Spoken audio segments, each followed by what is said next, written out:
जय हिंद साथियों, मैं आपका दोस्त विनय गुनादर स्वागत करता हूँ मेरे चैनल में। आशा करता हूँ आप लोग स्वस्थ होंगे, मस्त होंगे। हम भी स्वस्थ हैं और हम भी मस्त हैं।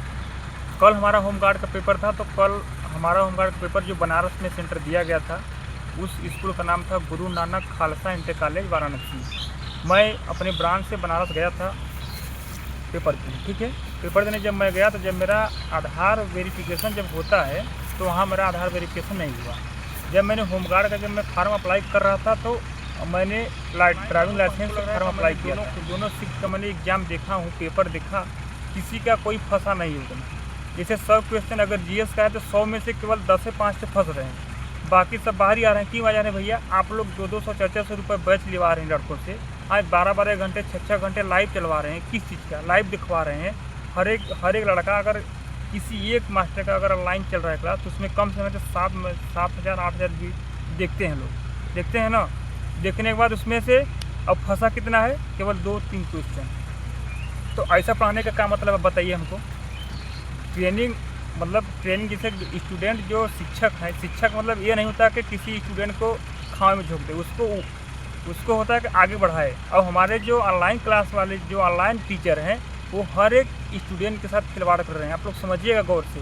और जो वो लोग पढ़ाएं, अगर आप ही बताइए, अगर 100 क्वेश्चन जीएस का आया है तो अगर 50 होगा 70 फंसा, तो बताइए हमको कि नहीं 70 फंसा है, आपने झूठ क्यों बोल रहे हैं ना। उसमें से केवल हमारे देखने के अनुसार कल केवल 2-3 प्रश्न फंसा था। एक तो उत्तर प्रदेश जो होमगार्ड का भर्ती था, इसमें एकदम नॉर्मल आना चाहिए, जो कि नॉर्मल हुआ नहीं, ठीक है।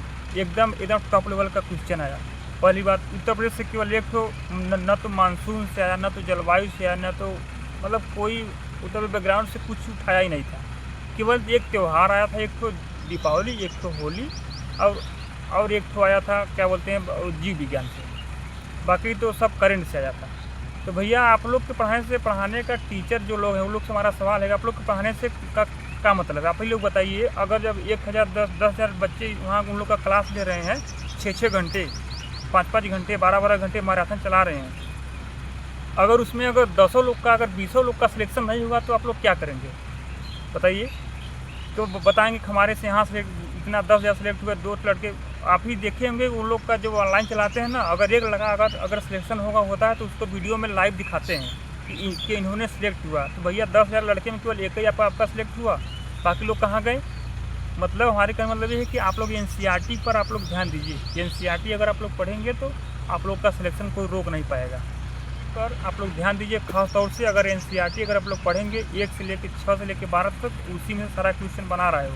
बाकी जो ऑनलाइन में जो पढ़ा रहे हैं वो लोग केवल गुमराह कर रहे हैं। बहुत सारे चलने वाले हैं, आप लोग भी ऑनलाइन पढ़ते होंगे, आप लोग को बुरा लगेगा हमारी बात, मगर आप लोग एनालिसिस करिएगा कि मतलब कि हमारा प्रश्न कहाँ से आ रहा है। जो बोर्ड बना रहा है ना, वो भी समझ रहा है कि ऑनलाइन पढ़ा के आप लोग गुमराह कर रहे हैं, तो वो भी कहीं और से पूछ रहे हैं प्रश्न। आपकी उन लोग की सारी बत्तियाँ काट दे रहे हैं। अब कहेंगे ऑनलाइन आके कि हमारे में ये आया, वो आया, ये आया, कुछ भी नहीं आया है यार। 100 क्वेश्चन में अगर 10 फंस रहा है तो क्या फंस रहा है? कुछ नहीं फंस रहा है। ऑनलाइन पढ़ाई का मतलब होता है कि 100 में 100 फंसे, 100 में 70% फंसे, तब ना भैया बच्चों का कल्याण होगा।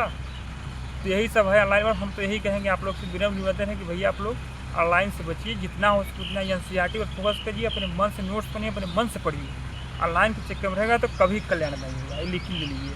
हाँ होगा, वही 2-4 साल घिसेंगे तब जाके क्या कहीं निकलेगा। अगर आपको जल्दी नौकरी पाना है, जल्दी सक्सेस होना है, तो एनसीईआरटी पर फोकस करिए। उसमें OTR जिसको बोलते हैं, ठीक है। वहाँ हमारे एडमिट कार्ड पे साफ शब्दों में लिखा था your Aadhaar card note verify. इसीलिए मुझे दिन भर बैठाया गया, शाम को मुझे छोड़ा गया, ठीक है।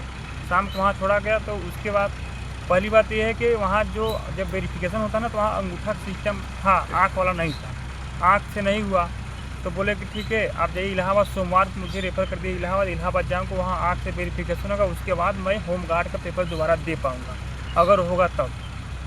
सिस्टम से सवाल है। अगर आपके पास अगर ये सब व्यवस्था नहीं है तो ड्राइविंग लाइसेंस का ऑप्शन क्यों दिया यार? दूसरी बात, अगर दिया गया तो बैठना क्यों? अगर आपने रजिस्ट्रेशन करवाया, फॉर्म फीस लिया, तो जब एडमिट कार्ड जारी किया कर दिए आप, तो मुझे एग्जाम में बैठने क्यों नहीं दिया?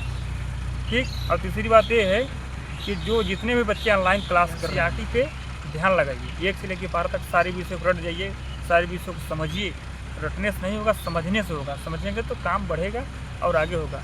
फिर साथियों हमारा जो वहाँ हुआ उसके बाद अब सोमवार को हम जाएंगे इलाहाबाद। इलाहाबाद जाने के बाद देखते हैं क्या होता है, अगर हो जाएगा तो ठीक, अगर नहीं हुआ तो कोई बात नहीं। फिर अगले जून जुलाई में पुलिस का भी है, उसमें देखते हैं क्या होता है। अभी पुलिस का पेपर है, SSB का है, CRPF का है, BSF का है, हाँ आर्मी GD का है। तो आप लोग ऑनलाइन से बचे रहेंगे तभी क्रैक कर पाएंगे भर्ती, नहीं तो फिर क्रैक नहीं हो पाएगा साथियों। आप लोग केवल परेशान हो जाएंगे, केवल उन लोग के यूट्यूबर के चक्कर में आप लोग परेशान मत होइए। अपन लोग पढ़ाई पे ध्यान दीजिए, जितना हो सके उतना ऑफलाइन काम करिए। ठीक है, मिलते हैं नई वीडियो में। जय हिंद।